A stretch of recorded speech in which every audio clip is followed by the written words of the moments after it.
Hello everyone, welcome back to my YouTube channel study in Bengali. তোমরা সকলে জানো RRB এনটিপিসির কিন্তু এক্সাম ডেট আউট হয়ে গেছে। 5 জুন থেকে কিন্তু তোমাদের পরীক্ষা শুরু হচ্ছে। তাই এই সময় কিন্তু তোমাদের মনে রাখতে হবে যে প্রিভিয়াস ইয়ার কোশ্চেন কিন্তু বারবার প্র্যাকটিস করে যেতে হবে, কারণ প্রিভিয়াস ইয়ার কোশ্চেন থেকে কিন্তু তোমরা 80 to 90% কোশ্চেন কমন পাবে। দেখো, আজকে আমরা CBT 1 অর্থাৎ তোমার লাস্ট যেবার এনটিপিসি পরীক্ষা হয়েছিল 2021 সালে, তার 5/4/2021 ফার্স্ট শিফটে আসা কোশ্চেনগুলো নিয়ে আলোচনা করব। ঠিক আছে, তাহলে চলো দেরি না করে শুরু করা যাক আজকের প্রথম প্রশ্ন। দেখো, আজকের প্রথম প্রশ্ন কি বলছে যে প্রধানমন্ত্রী জনধন যোজনা কত সালে শুরু করা হয়েছিল। দেখো, খুব ইম্পর্ট্যান্ট একটা কোশ্চেন। দেখো, যে যোজনাগুলো থাকে সেই যোজনাগুলো থেকে কিন্তু পরীক্ষাতে প্রচুর কোশ্চেন আসে। এখানে কি বলেছে? এখানে বলেছে প্রধানমন্ত্রী জনধন যোজনা। তো এটা কত সালে শুরু হয়েছিল? ব্যাক টু ব্যাক 4টে অপশান আছে। 4টে অপশানের মধ্যে থেকে সঠিক অ্যান্সার আমাদের কি হয়ে যাবে? আমাদের সঠিক অ্যান্সার কিন্তু হয়ে যাবে 28শে আগস্ট 2014। ঠিক আছে, 28শে আগস্ট 2014 এই ডেট থেকে কিন্তু কি হয়েছিল যে প্রধানমন্ত্রী জনধন যোজনা এটা কিন্তু শুরু হয়েছিল। মনে রাখতে হবে এটা কিন্তু সারা ভারত নয়, সারা পৃথিবীর সবথেকে বড় ফিনান্সিয়াল ইনক্লুশন মানে কি? অর্থাৎ এর আগে এতদিন পর্যন্ত কোনো দিনও এত বড় পরিমাণে বা এত কোয়ান্টিটিতে কিন্তু ব্যাংকের অ্যাকাউন্ট কেউ তৈরি করেনি, বা কোনো ইন্ডাস্ট্রি বলো বা কোনো ব্যাংক বলো তৈরি করেনি। এই প্রধানমন্ত্রী জনধন যোজনাতে কিন্তু সবার প্রথম এত ব্যাংক অ্যাকাউন্ট তৈরি করা হয়েছিল। তো সঠিক অ্যান্সার কী হবে? সঠিক অ্যান্সার কিন্তু হয়ে যাবে 28শে আগস্ট 2014। নেক্সট কোশ্চেন আমরা দেখে নেব। পরবর্তী কোশ্চেন কি বলেছে? আজকে 2 নম্বর কোশ্চেন, নিম্নলিখিত কোনটি কেন্দ্র রাজ্যের সাথে সম্পর্ক স্থাপন করে বা কেন্দ্র রাজ্য সম্পর্কের সাথে সম্পর্কযুক্ত? দেখো, সেন্টার স্টেট রিলেশনশিপ কি বলেছে এখানে কিন্তু বলেছে সেন্টার স্টেট যে রিলেশনশিপ আছে সেই সংক্রান্ত একটা কমিশনের কথা বলেছে। তো ব্যাক টু ব্যাক 4টে অপশান দিয়েছে। আমরা একবার অপশানগুলো দেখি কি বলেছে। Malimath committee, Sarkaria commission, Thakkar commission আর শ্রীকৃষ্ণ কমিশন। তো আমরা সকলে জানি যে সরকারিয়া কমিশন ছিল, সেই সরকারিয়া কমিশন কিন্তু সেন্টার স্টেটের যে রিলেশনশিপ অর্থাৎ কেন্দ্র ও রাজ্যের মধ্যে যে সম্পর্ক বা কেন্দ্র ও রাজ্যের ভেতরে যে বিষয়গুলিতে অর্থ বন্টন বলো বা বিভিন্ন ক্ষেত্রে শিক্ষা বলো, তো সেই সংক্রান্ত বিষয়ে যে সেন্টার স্টেট রিলেশনশিপ তার সংক্রান্ত কিন্তু একটা কমিটি হয়ে যাচ্ছে সরকারিয়া কমিশন। নেক্সট কোশ্চেন আমরা দেখে নেব। আজকে 3 নম্বর কোশ্চেন কি বলেছে যে ভারতের কোন রাজ্যে করলা নামে বিখ্যাত সংরক্ষিত বৌদ্ধ গুম্ফাগুলি অবস্থিত? ঠিক আছে, তো বলেছে ভারতের কোন রাজ্যে করলা। ঠিক আছে, ভারতের কোন রাজ্যে করলা নামে কি আছে? করলা নামে কিন্তু বৌদ্ধ গুহা আছে, অর্থাৎ তোমার বুদ্ধিস্ট কেভগুলো আছে। সেখানে কিন্তু গৌতম বুদ্ধের কিছু তোমার হচ্ছে স্মারক পাওয়া গেছে। তো দেখো, এই যে করলা নামে, এক কথায় কোশ্চেনটা হচ্ছে করলা নামে যে তোমার হচ্ছে গুহাটা আছে সেটা কোন রাজ্যে অবস্থিত? তো দেখো, ব্যাক টু ব্যাক 4টে অপশান দিয়েছে। কী কী দিয়েছে? বিহার দিয়েছে, মহারাষ্ট্র দিয়েছে, কর্ণাটক দিয়েছে আর উত্তরপ্রদেশ দিয়েছে। তো সঠিক অ্যান্সার কী হবে? তো মনে রাখতে হবে এই যে করলা নামে যে তোমার সংরক্ষিত বৌদ্ধ কেভগুলো আছে এটা কিন্তু মহারাষ্ট্র রাজ্যে অবস্থিত। ঠিক আছে, মহারাষ্ট্র রাজ্য কিন্তু এটা অবস্থিত। এবার দেখো, আমরা গৌতম বুদ্ধ সম্পর্কে কিছু একটা এক্সট্রা ডিটেলস জেনে নিই। দেখো, গৌতম বুদ্ধের প্রকৃত নাম কি ছিল? মনে রাখতে হবে গৌতম বুদ্ধের প্রকৃত নাম কিন্তু ছিল সিদ্ধার্থ। ঠিক আছে, আর গৌতম বুদ্ধ কোথায় জন্মগ্রহণ করেছিল? তো মনে রাখতে হবে নেপালের যে লুম্বিনী শহর ছিল সেই নেপালের কিন্তু লুম্বিনী শহরে তিনি জন্মগ্রহণ করেছিলেন। ঠিক আছে, তিনি কোন বংশ থেকে বিলং করতেন? তো মনে রাখতে হবে তিনি কিন্তু একটা রাজবংশ ছিল, শাক্য রাজবংশ, সেই শাক্য রাজবংশ থেকে বিলং করতেন। ঠিক আছে, নেক্সট কোশ্চেন আমরা দেখে নেব। পরবর্তী কোশ্চেন কি বলেছে? আজকে 4 নম্বর কোশ্চেন, যে ইন্দিরা সাগর বাঁধটি কোন নদীর ওপর নির্মিত? খুব ইম্পর্টেন্ট একটা কোশ্চেন। দেখো, এই যে ড্যাম রিলেটেড, কোন নদীর ওপর কোন ড্যাম আছে, এখান থেকে কিন্তু অনেক কোশ্চেন পরীক্ষাতে আসে। স্পেশালি এনটিপিসি পরীক্ষাতে কিন্তু তোমরা প্রিভিয়াস ইয়ারের কোশ্চেনে দেখতে পাবে। দেখো কি বলেছে যে ইন্দিরা সাগর বাঁধটি কোন নদীর ওপর নির্মিত হয়েছে? ব্যাক টু ব্যাক 4টে অপশান রয়েছে। এর মধ্যে থেকে আমাদের সঠিক অ্যান্সার কী হবে? মনে রাখতে হবে এই যে ইন্দিরা সাগর বাঁধটা আছে এটা কিন্তু নর্মদা নদীর ওপর অবস্থিত। ঠিক আছে, নর্মদা নদীর ওপরেও কিন্তু খুব আর একটা ফেমাস তোমার হচ্ছে ড্যাম আছে, সেটার নাম কি? সেটার নাম কিন্তু হয়ে যাচ্ছে সর্দার সরোবর ড্যাম। ঠিক আছে, যে সর্দার সরোবর যে ড্যাম আছে এটাও কিন্তু নর্মদা নদীর ওপর অবস্থিত, খুব গুরুত্বপূর্ণ একটা ড্যাম। অনেক সময় কিন্তু এই সর্দার সরোবর ড্যাম থেকেও কোশ্চেন দিয়ে থাকে। ঠিক আছে, আশা করি বুঝতে পেরেছো। নেক্সট কোশ্চেন আমরা দেখে নেব। পরবর্তী কোশ্চেন কি বলেছে? আজকের 5 নম্বর কোশ্চেন, যে দাদরা ও নগর হাভেলি কেন্দ্রশাসিত অঞ্চলের রাজধানীর নাম কি? দেখো, এটাকে কিন্তু একটু পরিবর্তন হবে। তার কারণ কি? দেখো, দাদরা আর যে নগর হাভেলি, এক সেকেন্ড, হ্যাঁ, এই যে দাদরা ও নগর হাভেলি কেন্দ্রশাসিত অঞ্চলের রাজধানী। দেখো, অ্যাকর্ডিং টু অফিসিয়াল অ্যান্সার কি? আমাদের সঠিক অ্যান্সার কিন্তু হয়ে যাবে সিলভাসা। কিন্তু এখানে কিন্তু তোমাদের একটা জিনিস মনে রাখতে হবে, বর্তমানে কিন্তু এই যে দাদরা ও নগর হাভেলি আছে আর ওই দিক থেকে তোমার হচ্ছে দমন আর দিউ। ঠিক আছে, দমন আর দিউ, এই যে তোমার যে কেন্দ্রশাসিত অঞ্চলগুলো ছিল, এখানে কিন্তু মোট দুটো কেন্দ্রশাসিত অঞ্চল ছিল, এগুলোকে কিন্তু বর্তমানে মার্জ করে দেওয়া হয়েছে, অর্থাৎ একসাথে করে দেওয়া হয়েছে। দাদরা নগর হাভেলি ও দমন ও দিউকে কিন্তু বর্তমানে একসাথে করে দেওয়া হয়েছে, আর যেটার এই যে একসাথে করার পর তার রাজধানী কিন্তু বর্তমানে দমন, এটা কিন্তু তোমাদেরকে মনে রাখতে হবে। নেক্সট কোশ্চেন আমরা দেখে নেব, পরবর্তী কোশ্চেন কি বলেছে, খুব ইম্পর্ট্যান্ট একটা কোশ্চেন ঠিক আছে।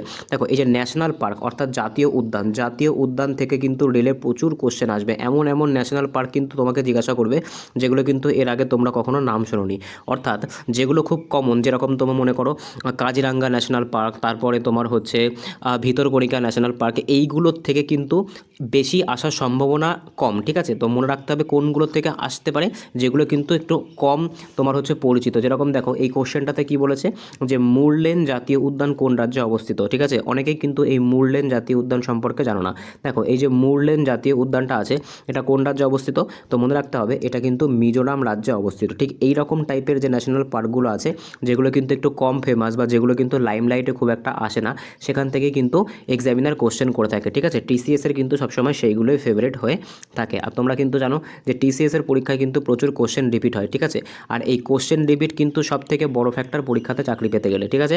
আর দেখো এই যে মনে রাখবে ম্যাথ আর জিআই কিন্তু সবাই পারবে, কিন্তু আটকে যাবে কিন্তু এই জিকেতেই। জিকে কিন্তু যার যত স্ট্রং হবে তার কিন্তু চাকরি পাওয়ার পসিবিলিটি তত বাড়বে, তাই জিকে ক্লাসগুলো কিন্তু প্রত্যেকদিন ফলো করবে। নেক্সট কোশ্চেন আমরা দেখে নেব, পরবর্তী কোশ্চেন কি বলেছে, আজকে 7 নাম্বার কোশ্চেন, যে ভারত সরকারের আয়ুষ্মান ভারত প্রকল্পের আওতায় প্রতিটি পরিবারকে বার্ষিক স্বাস্থ্য সুরক্ষা দেওয়ার পরিমাণ কত। দেখো ভারত সরকার একটা প্রকল্প লঞ্চ করেছিল, যার নাম কি, যার নাম কিন্তু হয়ে যাচ্ছে আয়ুষ্মান ভারত। সেই আয়ুষ্মান ভারতে কিন্তু কি করা হয় না, বছরে একটা পরিমাণ টাকা কিন্তু হেলথ স্কিমের জন্য দেওয়া হয়, অর্থাৎ কারোর যদি শরীর খারাপ থাকে তাহলে সেই পরিমাণ টাকা কিন্তু সে সরকার থেকে সাবসিডি পায়। তো সেখানে সেই পরিমাণটা কত, তো মনে রাখবে এর পরিমাণ কিন্তু হয়ে যাচ্ছে বছরে 10 লক্ষ, ঠিক আছে। বছরে 10 লক্ষ কিন্তু এর সঠিক পরিমাণ। বছরে 10 লক্ষ টাকা অবধি কিন্তু তুমি কি করতে পারবে, তুমি কিন্তু হসপিটালগুলোতে তোমার যে স্বাস্থ্যের জন্য পরিষেবাতে ছাড় পাবে। নেক্সট কোশ্চেন আমরা দেখে নেব, পরবর্তী কোশ্চেন কি বলেছে, আজকের 8 নাম্বার কোশ্চেন, কম্পিউটার থেকে একটা কোশ্চেন। দেখো আমরা সকলেই জানি যে এনটিপিসি পরীক্ষায় কিন্তু মোট 40টা জিকে কোশ্চেন থাকে, ঠিক আছে। সেই 40টা জিকে কোশ্চেন কিন্তু বিভিন্ন সেক্টর থেকে থাকে, ঠিক সেরকম করে কম্পিউটার থেকে কিন্তু তোমাদের প্রচুর জিকে কোশ্চেন আসার সম্ভাবনা আছে। একটা দুটো জিকে কোশ্চেন তো তোমরা এখান থেকে পাবে, একটা দুটো তোমার হচ্ছে কম্পিউটারের জিকে কোশ্চেন কিন্তু তোমরা এখান থেকে পাবে। দেখো সবার প্রথম কি বলছে যে আরডি র্যাম এর পূর্ণ রূপ কি, ঠিক আছে। কম্পিউটার থেকে একটা কোশ্চেন, বেসিক কম্পিউটার থেকে একটা কোশ্চেন, যে আরডি র্যামের সম্পূর্ণ নাম কি, সম্পূর্ণ নাম কি। তো দেখো সঠিক অ্যান্সার কী হবে, সঠিক অ্যান্সার কিন্তু হয়ে যাবে এই যে এটা, ঠিক আছে। যে 2 নম্বর যে অপশানটা আছে, অপশান বি যেটা আছে, এটাই কিন্তু সঠিক অ্যান্সার হয়ে যাবে, যে রম্বাস ডাইনামিক র্যান্ডাম অ্যাক্সেস মেমোরি। সবার প্রথম দেখো এখানে এই যে আরডি শব্দটা যদি তুমি বাদ দাও তাহলে কিন্তু তোমরা পাচ্ছ র্যাম, ঠিক আছে। তো র্যামের ফুল ফর্ম কিন্তু আমরা সকলেই জানি যে র্যান্ডাম অ্যাক্সেস মেমোরি। জাস্ট এখানে র্যামের আগে যে আরডি শব্দটা আছে এর মানে কিন্তু তোমাদের খুঁজে বার করতে হবে। তো এর মানে কি হয়ে যাবে, এর মানে কিন্তু হয়ে যাবে রম্বাস ডাইনামিক, ঠিক আছে। রম্বাস ডাইনামিক র্যান্ডাম অ্যাক্সেস মেমোরি, এটাই কিন্তু আরডি র্যামের সম্পূর্ণ কথা। নেক্সট কোশ্চেন আমরা চলে যাব, পরবর্তী কোশ্চেন কি বলেছে আমরা দেখে নিই। আজকে 9 নাম্বার কোশ্চেন দেখো কি বলেছে,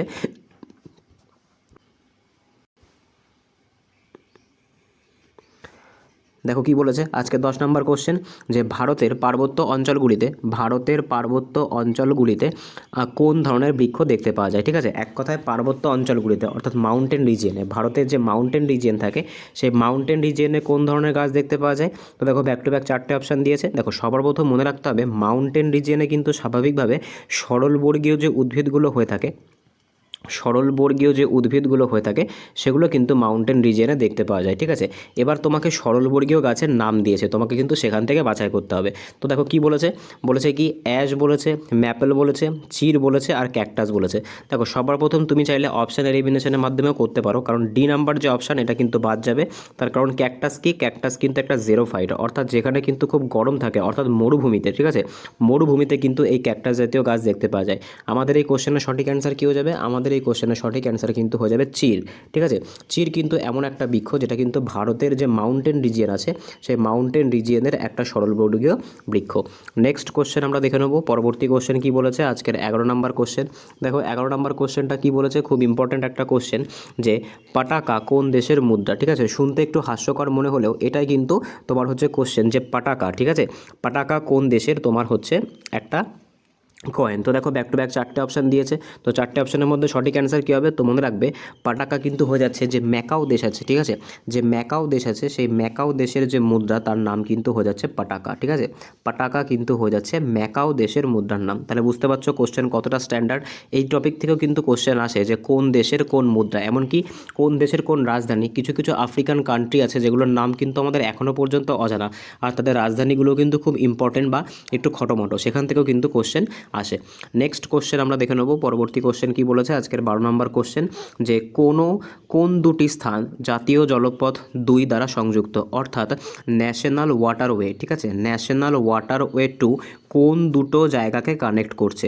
সবার প্রথম মনে রাখতে হবে যে ন্যাশনাল ওয়াটারওয়ে 2 এটা কিন্তু ব্রহ্মপুত্র নদীর ওপরে রয়েছে, এটা হচ্ছে ফার্স্ট পয়েন্ট, ঠিক আছে। এইবার ব্রহ্মপুত্র নদীর ওপরে থাকলেও এটা কোন দুটো পয়েন্টকে কানেক্ট করছে সেটা কিন্তু তোমাদের মনে রাখতে হবে। তো মনে রাখতে হবে এই যে ন্যাশনাল ওয়াটারওয়ে 2 আছে এটা কিন্তু যে সাদিয়া আর ধুবড়ি, ঠিক আছে, যেটা দুটোই কিন্তু আসামে অবস্থিত, ঠিক আছে, সাদিয়া আর ধুবড়ি আসাম, ঠিক আছে, এই দুটো স্থানকে কিন্তু কানেক্ট করছে এই ন্যাশনাল ওয়াটারওয়ে 2, ঠিক আছে। নেক্সট কোশ্চেন আমরা দেখে নেব, পরবর্তী কোশ্চেন কি বলেছে। দেখুন এখানে তোমরা দেখতে পাচ্ছ কি একটা অপশান আছে, এই অপশান সম্পর্কে একটু তোমাদের বলে দিই। দেখো কি আছে, প্রয়াগরাজ আর হলদিয়া, এখানে কিন্তু ন্যাশনাল ওয়াটারওয়ে 1, এটা কিন্তু ন্যাশনাল ওয়াটারওয়ে 1কে কানেক্ট করছে, ঠিক আছে। নেক্সট কোশ্চেন আমরা দেখে নিই, আজকে 13 নম্বর কোশ্চেন কি বলেছে, যে ভারতের সর্বোচ্চ আদালতের অর্থাৎ সুপ্রিম কোর্টের প্রধান বিচারপতি এবং অন্যান্য বিচারপতিদের কে নিয়োগ করেন। খুব ইজি একটা কোশ্চেন, ঠিক আছে। তো আমরা কিন্তু সকলেই পারবো, আমরা সকলেই জানি যে রাষ্ট্রপতি বা ভারতের যে প্রেসিডেন্ট তিনি কিন্তু কি করেন, তিনি কিন্তু যে সুপ্রিম কোর্টের প্রধান বিচারপতি, ঠিক আছে, এছাড়াও কিন্তু যে রাজ্যের যে হাইকোর্ট থাকে সেই হাইকোর্টের বিচারপতিদের নিয়োগ করে থাকেন। নেক্সট কোশ্চেন আমরা দেখে নেব, পরবর্তী কোশ্চেন কি বলেছে আজকে 14 নম্বর কোশ্চেন, যে জীবের বৈজ্ঞানিক নামকরণের ব্যবস্থাটা কে প্রবর্তন করেছিলেন। দেখো আমাদের এই যে দ্বিপদ নাম, ঠিক আছে, অর্থাৎ তোমার হচ্ছে যে সায়েন্টিফিক নেমের ক্ষেত্রে তোমরা কিন্তু দেখতে পাবে দুটো নামের কিন্তু একটা পেয়ার করা হয়। যেরকম মানুষের বিজ্ঞানসম্মত নাম কি, মানুষের বিজ্ঞানসম্মত নাম কিন্তু হয়ে যাচ্ছে হোমো সেপিয়েন্স, ঠিক আছে। এক্ষেত্রে তুমি দেখতে পাচ্ছ এটা কিন্তু দুটো ভাগে ভাগ, একটা কিন্তু হোমো আর একটা কিন্তু হয়ে যাচ্ছে সেপিয়েন্স, ঠিক আছে। এবার দেখো এই যে হোমোটা হচ্ছে, এই হোমোটা কিন্তু হয়ে যাচ্ছে এর ফাইলাম, ঠিক আছে, আর এই যে সেপিয়েন্সটা আছে সেপিয়েন্সটা কিন্তু হয়ে যাচ্ছে এর প্রজাতি। এবার দেখো তো এই যে হোমো সেপিয়েন্স, এই যে 2 বর্গের নাম, তো এই 2 বর্গের নামের ব্যবস্থাটা সবার প্রথম কে করেছিল, তো মনে রাখতে হবে যে ক্যারোলাস লিনিয়াস আছে, ঠিক আছে, ক্যারোলাস লিনিয়াস কিন্তু এই যে 2 বর্গের যে নামের সবার প্রথম বৈজ্ঞানিক নামের প্রচলন করিয়েছিলেন, ঠিক আছে। নেক্সট কোশ্চেন আমরা দেখে নেব, 15 নম্বর কোশ্চেন কি বলেছে আজকের। দেখো অশোকের কলিঙ্গ বিজয়ের কথা কোন শিলালিপিতে উল্লেখ করা আছে। তো দেখো সবার প্রথম মনে রাখতে হবে অশোকের এই যে কলিঙ্গ যুদ্ধ বলেছিল, কলিঙ্গ যুদ্ধ কত সালে হয়েছিল, তো মনে রাখতে হবে কলিঙ্গ যুদ্ধ কিন্তু হয়েছিল 261 বিসিতে, ঠিক আছে। এইবার অশোকের কিন্তু মোট 14টা শিলালিপি পাওয়া গেছে, তার ভেতর থেকে মনে রাখতে হবে যে ত্রয়োদশ অর্থাৎ 13 নাম্বার যে তোমার শিলালিপি আছে সেখানে কি পাওয়া গেছে, সেখানে কিন্তু এই কলিঙ্গ যুদ্ধের কথা উল্লেখ পাওয়া গেছে। অশোক কোন বংশের রাজা ছিল, অশোক কিন্তু মৌর্য সাম্রাজ্যের রাজা ছিল, ঠিক আছে। নেক্সট কোশ্চেন আমরা দেখে নেব, পরবর্তী কোশ্চেন কি বলেছে আজকে 16 নম্বর কোশ্চেন, যে নিম্নলিখিতগুলির মধ্যে কোন রাজ্যের রাজধানী ছিল মগধ, অর্থাৎ মগধ, ঠিক আছে, মগধ তোমার হচ্ছে কার রাজধানী ছিল, ঠিক আছে, মগধ কার রাজধানী ছিল। তো এটা কিন্তু যে ষোড়শ মহাজন পদ আছে সেখান থেকে কিন্তু একটা কোশ্চেন দিয়েছে, হিস্ট্রি থেকেও কিন্তু কোশ্চেন তোমাদের আসবে। তো সঠিক অ্যান্সার কী হবে, তো মনে রাখতে হবে মগধের যে রাজধানী বা মগধ কিন্তু যে রাজগীরের রাজধানী ছিল, ঠিক আছে, রাজগীরের কিন্তু রাজধানী ছিল হচ্ছে মগধ। পরবর্তীকালে কিন্তু এটাকে কি করা হয়েছিল, পরবর্তীকালে কিন্তু এটাকে পাটলিপুত্রতে শিফট করা হয়েছিল। নেক্সট কোশ্চেন আমরা দেখে নেব, আজকে 17 নম্বর কোশ্চেন কি বলেছে, যে কাপড়টি ভারতের স্বাধীনতা সংগ্রামের প্রতীক হয়ে উঠেছিল তা হলো। খুব ইম্পর্ট্যান্ট একটা কোশ্চেন আর খুব সোজা একটা কোশ্চেন, এটা কিন্তু একটা কমন সেন্সের কোশ্চেন। কোন কাপড়টি, তো দেখো মনে রাখতে হবে যে খাদি কাপড় ছিল, ঠিক আছে, যে খাদি কাপড় ছিল সেই খাদি কাপড় কিন্তু ভারতীয় স্বাধীনতা সংগ্রামের একটা প্রতীক হয়ে উঠেছিল। নেক্সট কোশ্চেন আমরা দেখে নেব, আজকের 18 নম্বর কোশ্চেন কি বলেছে, যে নবগঠিত লোকসভার প্রথম বৈঠকের সভাপতিত্ব কে করেন। তোমরা কিন্তু জানি এই কোশ্চেনটার সবাই অ্যান্সার করবে স্পিকার, ঠিক আছে, সবাই কিন্তু স্পিকারে টিক করবে যে এখানে লোকসভা বলেছে আর প্রথম হচ্ছে সেশন বলেছে, তো স্পিকারই হচ্ছে সঠিক অ্যান্সার হয়ে যাবে, তার কারণ লোকসভা কিন্তু কন্ডাক্ট স্পিকারই করে, কিন্তু এটা কিন্তু ভুল। এখানে বলেছে নবগঠিত, নবগঠিত শব্দটা না থাকলে কিন্তু স্পিকার হতো, এখানে যেহেতু বলেছে নবগঠিত তাই মনে রাখবে একটা নবগঠিত লোকসভার প্রথম যে বৈঠকের সভাপতিত্ব কিন্তু করেন অস্থায়ী সভাপতি, যাকে বলা হয়ে থাকে প্রোটেম স্পিকার, ঠিক আছে, যাকে বলা হয়ে থাকে প্রোটেম স্পিকার। তো প্রোটেম স্পিকার কিন্তু আমাদের সঠিক অ্যান্সার হয়ে যাবে। দেখো পরবর্তী কোশ্চেন কি বলেছে, পরবর্তী কোশ্চেন বলেছে মুসলিম লীগের লাহোর অধিবেশনে কত সালে পাকিস্তানের দাবি জানানো হয়েছিল। তো খুব সোজা একটা কোশ্চেন, এখানে কিন্তু 1940 সালে, মনে রাখবে 1940 সালে যে লাহোর অধিবেশন হয়েছিল সেখানে কিন্তু পাকিস্তান নামে একটা নতুন রাষ্ট্র তৈরি করার দাবি জানানো হয়েছিল। তাই সঠিক অ্যান্সার কী হবে, 1940 সাল কিন্তু সঠিক অ্যান্সার হয়ে যাবে। নেক্সট কোশ্চেন আমরা দেখে নেব, পরবর্তী কোশ্চেন কি বলেছে, আজকের 20 নম্বর কোশ্চেন, যে 2011 সালের আদমশুমারি অনুযায়ী ভারতের কোন রাজ্যের জনসংখ্যা তৃতীয় স্থান অধিকারী। দেখো এই যে সেন্সাস আছে 2011 সালের যে সেন্সাস আছে এখান থেকে কিন্তু প্রচুর কোশ্চেন তোমরা পাবে। তো দেখো এখানে কি জিজ্ঞাসা করেছে, এখানে কিন্তু প্রথম রাজ্য কোনটা সেটা জিজ্ঞাসা করেনি, এখানে কিন্তু জিজ্ঞাসা করেছে যে জনসংখ্যার দিক থেকে কোন রাজ্য তৃতীয় স্থানে আছে। তো সঠিক অ্যান্সার কী হবে, তো মনে রাখতে হবে সঠিক অ্যান্সার কিন্তু হয়ে যাবে মহারাষ্ট্র। ঠিক আছে, জনসংখ্যার দিক থেকে কিন্তু মহারাষ্ট্র 2011 সালের আদমশুমারি বা সেন্সাস অনুযায়ী তৃতীয় স্থানে ছিল। নেক্সট কোশ্চেন আমরা দেখে নেব, পরবর্তী কোশ্চেন কি বলেছে, আজকের 21 নম্বর কোশ্চেন, যে কোন ব্যক্তিকে আধুনিক বিজ্ঞানের জনক বলা হয়ে থাকে। দেখো এই কোশ্চেনটা নিয়ে কিন্তু অনেক কন্ট্রোভার্সি থাকবে, তো মনে রাখবে অফিসিয়াল অ্যান্সার কি অনুযায়ী কিন্তু এখানে গ্যালিলিও গ্যালিলিকে উত্তর করা হয়েছে, যে গ্যালিলিও গ্যালিলিকে কিন্তু আধুনিক বিজ্ঞানের জনক বলা হয়ে থাকে বা ফাদার অফ মডার্ন সায়েন্স বলা হয়ে থাকে। নেক্সট কোশ্চেন আমরা দেখে নেব, আজকের 22 নম্বর কোশ্চেন কি বলেছে, যে মানব দেহে রক্তের স্বাভাবিক সিস্টোলিক চাপ কোনটা। দেখো সবার প্রথম মনে রাখতে হবে আমাদের যে নর্মাল যে ব্লাড প্রেশার হয়ে থাকে সে নর্মাল ব্লাড প্রেশার কত, সেই নর্মাল ব্লাড প্রেশার কিন্তু হয়ে যাচ্ছে 120/80 mmHg। এইবার দেখো এই যে ওপরের যেটা থাকে অর্থাৎ প্রথম যেটা থাকে এটাকে কিন্তু বলা হয় সিস্টোলিক চাপ, ঠিক আছে, আর নিচেরটাকে কিন্তু বলা হয় ডায়াস্টোলিক চাপ। এটা হচ্ছে সংকোচন আর এটা হচ্ছে প্রসারণ। তো আমাদের এখানে সিস্টোলিক চেয়েছে, তাই সঠিক অ্যান্সার কী হবে, সঠিক অ্যান্সার কিন্তু হয়ে যাবে 120 mmHg। নেক্সট কোশ্চেন আমরা দেখে নেব, আজকে 23 নম্বর কোশ্চেন কি বলেছে, যে রেড ক্রস সমাজের অন্যতম প্রতিষ্ঠাতাকে, মানে অর্থাৎ রেড ক্রস যে সোসাইটিটা আছে এটা কে প্রতিষ্ঠা করেছিল। তো আমরা সকলেই জানি রেড ক্রস কিন্তু হচ্ছে একটা সংস্থা যেটা কিন্তু বিশ্বব্যাপী বিভিন্ন রকমের রিলিফ প্রদান করে থাকে, রিলিফের কাজ করে থাকে। তো এটা কে প্রতিষ্ঠা করেছিল, তো মনে রাখতে হবে এটা কিন্তু জিন হেনরি ডুনান্ট, ইনি কিন্তু এই যে রেড ক্রস যে সংস্থা এটাকে কিন্তু প্রতিষ্ঠা করেছিলেন। আর এনাকেই কিন্তু সবার প্রথম 1901 সালে যে শান্তিতে নোবেল পুরস্কার এই যে হেনরি ডুনান্টের যে রেড ক্রস সংস্থা আছে সেই রেড ক্রস সংস্থাকে কিন্তু প্রদান করা হয়েছিল। মানে অর্থাৎ এক কথায় বলতে গেলে 1901 সালে কিন্তু রেড ক্রসের যে সংস্থাপক অর্থাৎ হেনরি ডুনান্ট এনাকেই কিন্তু শান্তির নোবেল পুরস্কারটা দেওয়া হয়েছিল। এবার দেখো রেড ক্রস দিবসও কিন্তু পালন করা হয়ে থাকে, মনে রাখতে হবে প্রত্যেক বছর 8ই মে তারিখটাকে কিন্তু রেড ক্রস দিবস হিসাবে পালন করা হয়ে থাকে।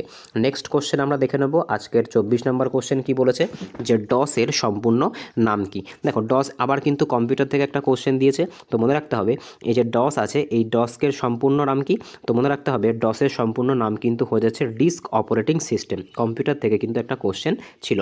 নেক্সট কোশ্চেন আমরা দেখে নেব, পরবর্তী কোশ্চেন কি বলেছে, আজকের 25 নম্বর কোশ্চেন, এটা কিন্তু তোমাদের জন্য একটা হোমওয়ার্ক থাকবে। কোশ্চেনটা কি বলেছে, যে 1957 সালে সোভিয়েত ইউনিয়ন প্রথম কৃত্রিম উপগ্রহ হিসেবে কোনটাকে উৎক্ষেপণ করেছিল। এক কথায় বলতে গেলে মানুষের পাঠানো প্রথম কৃত্রিম উপগ্রহের নামই কিন্তু তোমাদের এখানে জিজ্ঞাসা করেছে। এটা কিন্তু তোমাদের জন্য HW থাকবে, তোমরা কিন্তু এটা আমাকে কমেন্টে জানাবে। ঠিক আছে, আশা করি এই ভিডিওটা ভালো লেগেছে। যদি চ্যানেলে নতুন হয়ে থাকো তাহলে অবশ্যই চ্যানেলটাকে সাবস্ক্রাইব করো, পাশে থাকা বেল আইকনটিকে প্রেস করে রেখো যাতে ভিডিও ছাড়লে সবার প্রথম নোটিফিকেশান তোমাদের কাছে পৌঁছায়। এছাড়া চাইলে তোমরা আমাদের টেলিগ্রাম গ্রুপে জয়েন হতে পারো, ডেসক্রিপশন বক্সে তার লিঙ্ক দেওয়া থাকবে। দেখো এই যে NTPCর জন্য লাস্ট কয়েকদিন কিন্তু তোমাদের প্রিভিয়াস ইয়ার কোশ্চেন ভালো করে প্র্যাকটিস করতে হবে। প্রত্যেক দিন কিন্তু আমাদের চ্যানেলে কি করা হবে, আমাদের চ্যানেলে কিন্তু প্রত্যেক দিন মক টেস্ট আকারে কোশ্চেন নিয়ে এসে তোমাদের কিন্তু প্র্যাকটিস করানো হবে প্রিভিয়াস ইয়ার কোশ্চেন। আজকের 25টা কোশ্চেনের মধ্যে কার কত স্কোর হলো তোমরা কিন্তু আমাকে অবশ্যই কমেন্টে জানাবে। তো দেখা হচ্ছে পরের ভিডিওতে, বাই।